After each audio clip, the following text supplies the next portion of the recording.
salla. Salla salla. Salla salla. Salla salla. Salla salla. Salla salla. Salla salla. Salla salla. Mikrofonu kaptım, rapimde coş yo. Beni dinleyerek bu yöne doğru koş yo. Şimdi yaklaş ve elleri kaldır. Tarihe benimle ismini yazdır. Fuchs, Tilki, Gazla Beybe, İstanbul Atak yo tarza beybe. Hakkımı aldım, bu rap'e çağırdım. Noktayı koydum ve sizlere bağırdım. Önüme çıkma ki gazlamayayım ha. Yolumu tıkma ki taşlamayayım ha. Dondurmanı al ve çek git yo. Bu yöne doğru salla eller haha. Biri gider biri gelir of yo. Hep aynı tantana salla kof yo. Sekme hatunum seni avlarlar. Altıda bir hafta knockoutla zarlar. Pardon, çok güzel parça yaptık. Son noktayı koyduk attık. Sen gerisini boş ver artık. Kusura bakma ama salla artık. Vakti geldi, kalbim çarpıyor. Bu kadar harekete yürek dayanmıyor.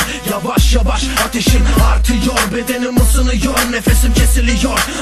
Kulise beklerim, yalnız gelme lan. Sakın unutma, deli gibi sallayacaksın. Yoksa bekleyeceksin mi? Tostu yememin sebebi belli, toksan gelmeyeceksin lan. Salla salla. Salla salla. Salla salla. Salla salla. Salla salla. Salla salla.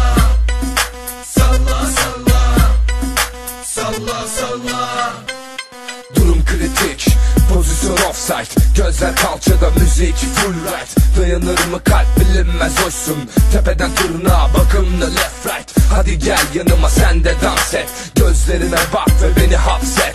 Salla kalçayı tek harekette. Eğlence hep dans, beni de bekle. Dans edelim bütün gece durmadan. Uyuyanlar uyansın uykudan. Kasırga geldi neşeli gecenize. Kırmızı kart şimdi hep birlikte.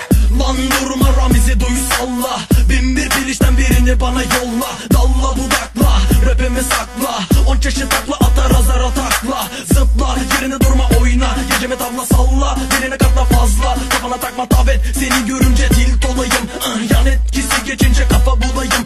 Bana masal okuma dal, bitmeni benden al. Sözüm azar duyan kalça çalkalar, orada kal. Donur ederim sözlerim aklına serilir. Yumurta gibi silkelen bize kafidir. Salla salla.